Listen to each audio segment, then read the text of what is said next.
They said it was my lake. I said it was my freedom. When the homeowners association stepped in, things changed fast. A fine of $1,000 for swimming in my own lake. They called it rule enforcement.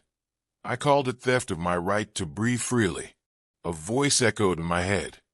Injustice anywhere is a threat to justice everywhere. Pay up, or we arrange a lien.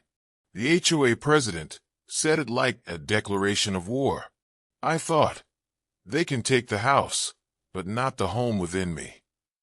She leveraged her power, assumed her victory. I remembered. Power concedes nothing without a demand. And I decided to make a demand they wouldn't ignore. They set the fine. So I set the stage. I raised her fees by $5,000. And it wasn't just about the money. It was about the message. When they say you're powerless, show them you still have the pen. The lake became more than water. It became a symbol. Her rules, my rights. Her power, my pushback.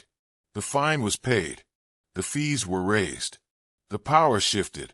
But more than that, my voice was heard. My lake remained mine. My right to swim, breathe, belong untouched. I found that sometimes you do not find a brave man behind every face. You find a brave decision.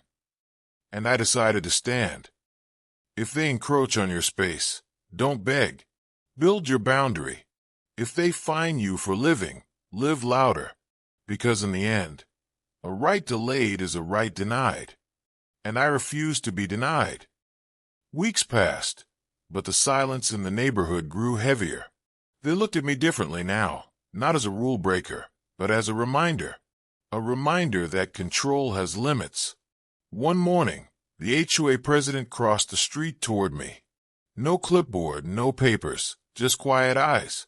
She said, "You made your point." I smiled. "No," I replied softly. "The lake made it for me." Because sometimes you don't win by shouting. You win by still standing when the noise fades. They changed the rules after that. No more fines for swimming rights. No more power games hidden behind signatures. The board started listening, not because they wanted to, but because they had to. I remembered something my father once said. Respect isn't taken by force.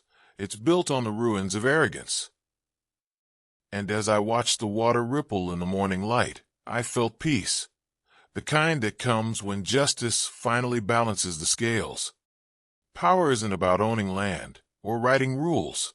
It's about knowing when to draw the line and when to let go. The HOA built walls. I built truth. They enforced silence.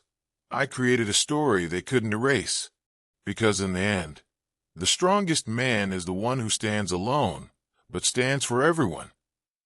And as the sun dipped behind the lake that evening, I whispered to myself, they built homes on my land, but I built freedom on theirs.